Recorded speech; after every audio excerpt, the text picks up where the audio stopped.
The professionalism that you describe often requires time. It requires editors giving reporters time to go and do the work, to make the check calls.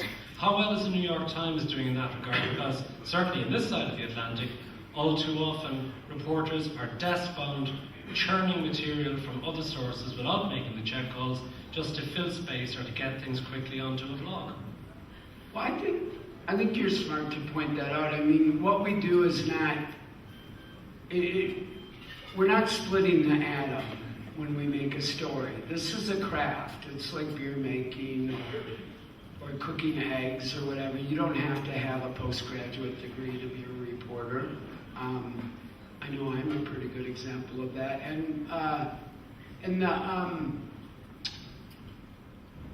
The idea that we'll become, my worry, and I share it with you, is it's not just producing media, but consuming media. That we end up with this data stream coming by us, and I gotta write the story and blog that out, and then Twitter that out, and put it on a Facebook page, and deal with the comments, and then take a nap and get up and do it again.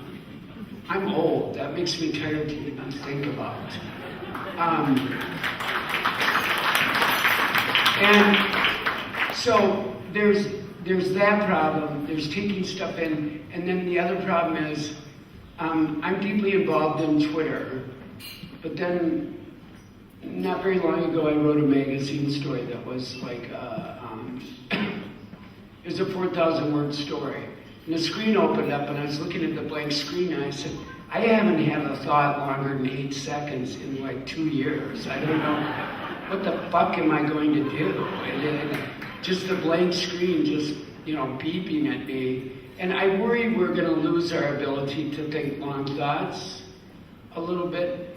But oddly enough, I think in this new, if you want to stick out, if you want to stand out above the clutter, you have to do precisely what you're talking about, which is give the women and men at your paper time to come up with something else that no one else has.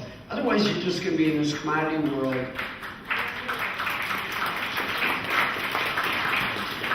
where it's like British tabloid journalism, where everybody's taking the same story and putting a little sauce on it, a little top spin on it, keeping it rolling over and over again. When in fact, our business lies in proprietary stories that are just our own.